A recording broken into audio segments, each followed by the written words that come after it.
Hello everyone, Charles Watts here. Welcome back to Inside Arsenal. It is Monday. It's the start of a new week, the start of a big week when it comes to the Euros semi-finals. Just a couple of days away now, or 1 day away for France versus Spain, 2 days away from England versus the Netherlands. Looking forward to that one. Well, I don't know. Am I looking forward to it? I think I'm looking forward to it. It's going to be nervy. It's going to be tense. Probably going to be a dreadful game of football because England are involved. But it's a semi-final of a major tournament and England are in it. So fingers crossed they can get the job done. Bukayo Saka can continue on from where he left off in that dramatic quarter final just a couple of days ago. Plenty to talk about today. We've got some interesting stuff from David Ornstein reporting about Dan Bentley. Not probably a name you were expecting to hear mentioned as a possible Arsenal transfer target, but according to David, that is absolutely the case, which I think is quite a sensible decision, to be honest. And I'll talk about that in today's show. Got some discussion about Riccardo Calafiori, of course, as that continues to rumble on. Arsenal trying to get a deal done for him as quickly as they possibly can. And got a couple other things to talk about as well. So let's get cracking. I thought we'd start with Dan Bentley. I think this is a really interesting story. Now, if you haven't seen it yet, David Ornstein from The Athletic reporting yesterday that Arsenal have contacted Wolves to express an interest in signing Dan Bentley, 30-year-old goalkeeper who's been identified by Arsenal as a backup option. According to David, he says he's homegrown and is a great character. But Wolves only sell if a suitable bid comes in so they can reinvest. Apparently, they've said that they're not really interested in selling unless a decent offer does arrive for Dan Bentley. Now, we've spoken about the goalkeeper on this channel before, haven't we? It's really interesting what Arsenal are going to have to do this summer because, yes, we've seen Carl Hire has now decided to stay and sign a new contract, but the likelihood is that Carl Hine will go out on loan. And so you probably still think Arsenal need to sign not just one goalkeeper this summer. Well, actually, they've already signed one goalkeeper this summer if you count David Raya in that, because that moves been turned permanent. But aside from David Raya, if Aaron Ramsdale goes, they probably need to sign two goalkeepers this summer. And we've been talking about it a lot. I remember talking about Wojciech Szczesny. I've mentioned Fabianski, those sort of goalkeepers. And I think this would be quite a sensible move. I think Dan Bentley is a good goalkeeper, first of all. I've always liked Dan Bentley from way back when, before I started covering Arsenal, when I was working as the Reading reporter for the local papers around here at the Reading Evening Post. I remember he was playing for Southend at that point, and I was talking about goalkeepers that Reading could sign, and I was talking about Dan Bentley because it just always impressed me when I saw him playing for Southend. He's obviously gone on to bigger and better things since then, moved to Brentford, has moved to Wolves, and I just think it'd be a really good option. This is a sort of goalkeeper Arsenal need to be going for, if you ask me, when it comes to their backup options this summer. He's experienced. He's a good goalkeeper, first of all. Look, he's not an amazing goalkeeper in terms of standards of David Raya or Aaron Ramsdale or anything like that. I probably look at him more as maybe a third choice. I don't know. It's like he's right on the sort of precipice, I think, of second choice or third choice. I can't imagine he would be too happy at coming to Arsenal to be a third choice goalkeeper, because he is, guaranteed second choice at Wolves. He's played a few games in the Premier League last season, played against Arsenal, actually. I'm pretty sure he played against Arsenal in one of the games last season. And so for him to then sort of drop down to be a third choice goalkeeper somewhere, I don't really think that's probably an option. But I think for a second choice, he just ticks a lot of boxes. He's homegrown, which is obviously very, very important when it comes to hitting that sort of quota. He's 30, so he's not old. And he's shown he can do it in the Premier League and perform pretty well in the Premier League. He's also knows Inaki Kana from previous history at Brentford. He's an Arsenal boy as well. He came through at Hale End before he got released and ended up at Southend. So he's got links to Arsenal as well. So it just makes an awful lot of sense to me. Obviously, it depends on the transfer fee that Wolves would be demanding from him, from Arsenal, to try and sign him. But this is the sort of keeper I think works. The only issue is, and you have to admit it, is that if he comes in as second choice, then Arsenal are weakening their squad somewhat. But that is just always going to happen, because I don't think you're going to be able to sign another goalkeeper as good as Aaron Ramsdale to be number two, because you're just going to fall into the same issue that he got this season, and that goalkeeper's not going to want to stick around and be number two. So if you're going to sign yourself a number two, I think a keeper like Dan Bentley, it makes a lot of sense to me. But let me know your thoughts on it. First of all, when you first saw Dan Bentley's name mentioned, what did you think? And now you've had a little bit more time to sort of think about it. Do you think it would be a sensible move, or do you think Arsenal need to spend a bit more money and go for someone who you would probably say is a better keeper than Dan Bentley? Let me know your thoughts on it down below. Right, in terms of Riccardo Calafiori, obviously this is going to be a big week, I would imagine, for Arsenal. Those talks are still ongoing. They haven't come to an agreement yet with Bologna over the whole sort of total package of the deal and how it's going to be staggered and um, payments and all that sort of stuff. That's what's being discussed at the moment.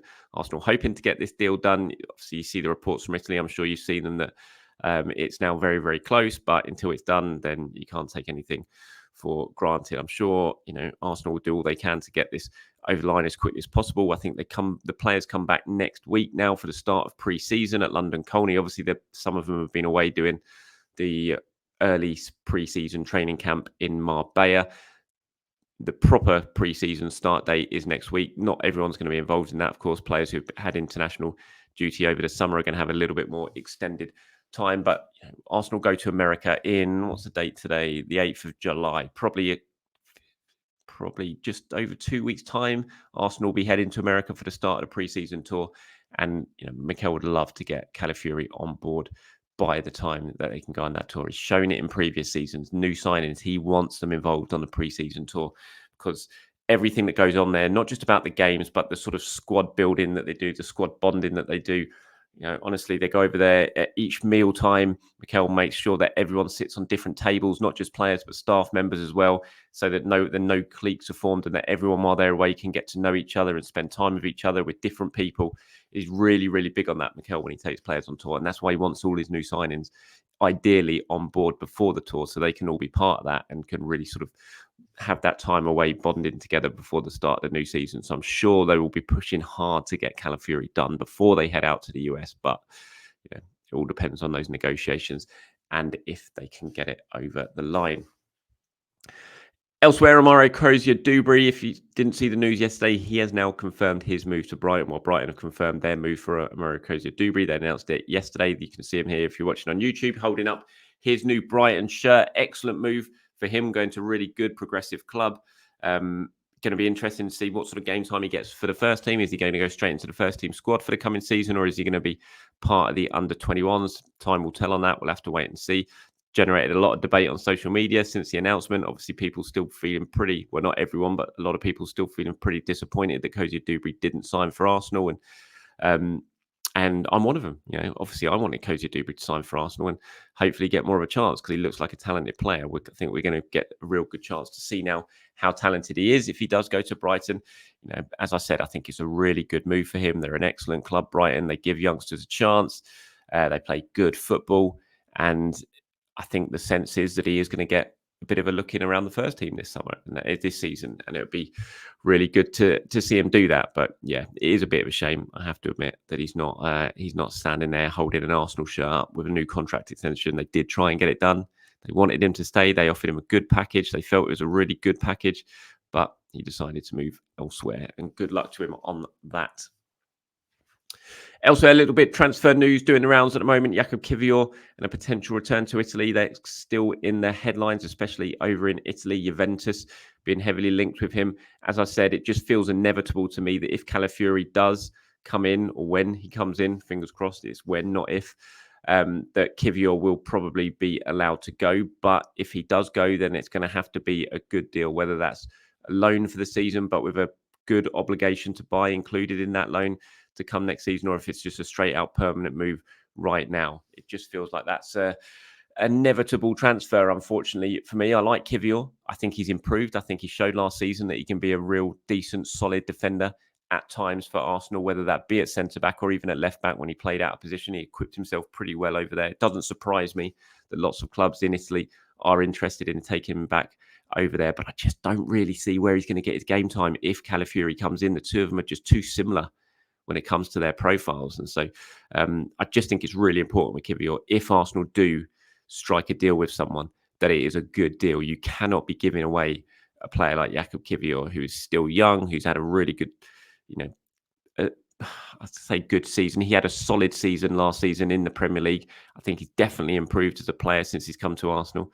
And as I said the other day, they spent pretty big money to bring him over here. So you can't be losing money on him. So it has to be a good deal when it comes. So, I don't mind a loan for a season as long as it has a really good, tasty obligation to buy at the end of it, if that's what's going to help clubs be able to get a deal done for him. So we'll see how that progresses. But I do think there's no doubt their futures are going to be linked, Calafiori and Kiwior. It just makes perfect sense to me, whether it be Milan, Juventus, or anyone else in Italy right now.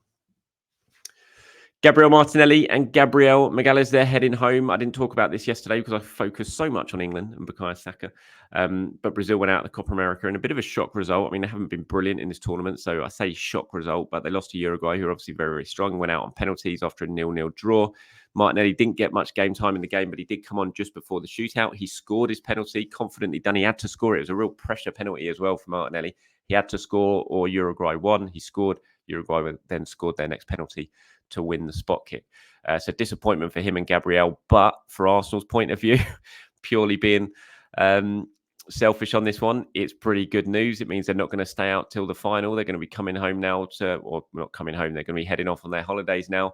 They'll get a good couple of weeks at least break, but maybe, probably not, but maybe they will be involved somewhere in the tour. Even if they miss the start of it, they might fly over and link up with the squad after maybe a week or into a week of the into the tour. So hopefully, if you're an American Arsenal fan, you might get the chance to see Martinelli and Gabriel at some point during that tour. And it's definitely good news for Arsenal. Again, purely selfish of me saying it, but you do want all these players back as soon as possible, and you want them to get as much pre-season under their belts as you possibly can. So, disappointment for Martinelli. At least he scored his penalty there. It was a good penalty as well, as I said. Moving on to some of your reaction now from what I was saying about Bukayo Saka. A bit of a tribute to Bukayo Saka, my show yesterday after what he did for England, and just thought he deserves so much credit, Bukayo Saka, for just everything.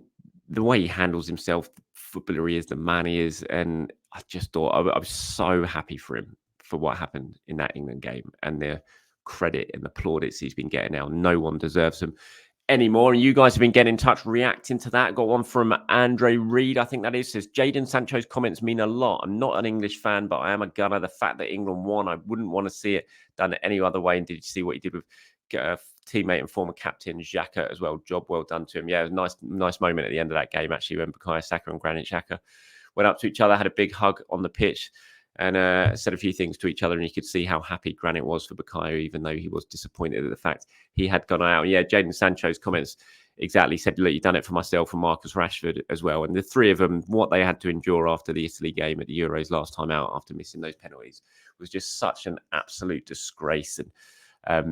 And to see Bukayo have that moment, and it was, as Sancho and Rashford said, they must have been sitting there watching it and just felt so happy for him. And it's just, it was just a nice sort of full circle moment. And credits to Bukayo Saka for that. Carlton France says, couldn't be prouder of Saka. Unbelievable character and player. Cheers for news, Charles. Yeah, no worries. Carlton. John says, did you notice how Saka kept creating his own space? He had 2 or 3 on him, so he came in field more, dragging the 2 or 3 with him. And then they were looking the other way. He went back out into the space he created for himself. That's very clever.